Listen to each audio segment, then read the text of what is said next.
Dans cette vidéo, nous allons voir comment régler un problème qui existe sur Revit 2024 en version française uniquement. Alors, j'allais faire la création des ouvertures, donc tout ce qui est fenêtres, et portes, etc. Donc pour cela, nous devons en fait cliquer sur fenêtre, puis ensuite Revit nous propose un modèle. Si ça va pas, on peut aller à la famille chercher d'autres modèles. Sauf que ici, sur cette version, quand j'ai cliqué sur charger la famille, je viens ici et je choisis bien sûr la version française, donc Revit en français, car sinon on a plusieurs langues ici, donc on a anglais par exemple, et on a français, on a plusieurs d'autres modèles. Donc dès que je clique sur French, donc en français, je trouve uniquement deux dossiers qui sont, on va dire un petit peu vides, quoi. Parce que généralement, les familles dans Revit, nous avons plusieurs d'autres familles concernant les fenêtres, les portes, etc. Et on a plus d'autres familles sur Revit qui sont déjà définies par défaut, voilà, sur le logiciel. Donc ici, j'ai pas trouvé, donc je suis allée sur Autodesk et j'ai cherché ce problème. Et ben, je vais vous montrer comment régler ce problème. Donc tout simplement, nous allons aller sur Google et écrire les familles Revit, les familles de Revit 2024.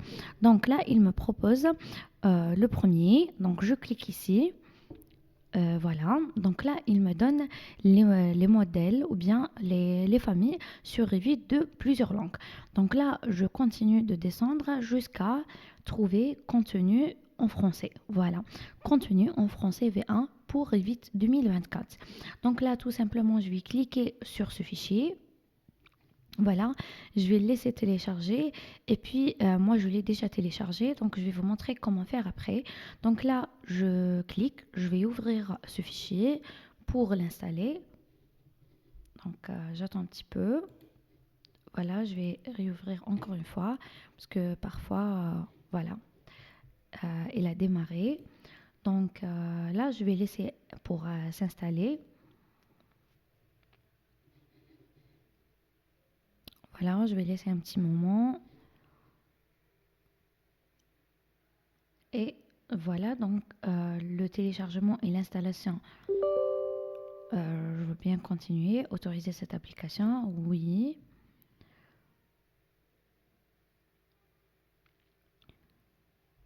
Je laisse un petit moment pour, voilà, pour l'installer.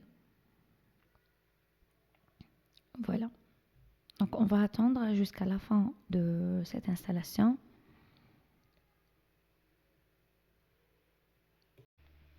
Donc là, on constate bien que l'installation a été terminée. Donc voilà, il me dit que ça a été installé avec succès. Je clique sur terminer.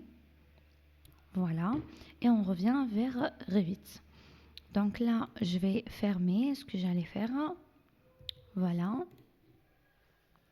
Je vais enregistrer le fichier. Voilà. Et puis le fermer et redémarrer tout simplement. Donc je ferme Revit et je vais le redémarrer pour retrouver voilà, mon projet, mais avec plus de familles. Voilà, j'entends un petit peu. Je pense que je n'ai pas bien cliqué. Voilà, maintenant ça démarre. Et nous allons voir maintenant si les familles ont été bien téléchargées ou pas.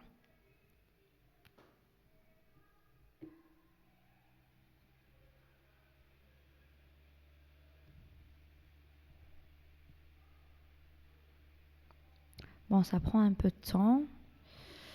Voilà, j'attends un peu. Maintenant, je ne vais pas cliquer sur créer, mais plutôt ouvrir. Donc voilà, je vais choisir mon projet. Je l'ai mis dans le bureau, formation BIM. Donc il est là. Donc je vais cliquer et je vais le rouvrir encore une fois. Là, j'ai cliqué apparemment 2 fois. Voilà, donc je vais choisir cette fenêtre. Donc voici mon projet. Donc là, je vais refaire la même chose. Donc cliquer sur fenêtre. Et là, je trouve ce modèle. Je vais cliquer sur charger la famille. Et là, voilà tout ce que je trouve. Voilà, on en a plein de familles. Donc là, je vais trouver directement le dossier fenêtre. Je clique sur fenêtre et je trouve pas mal de fenêtres que je vais utiliser.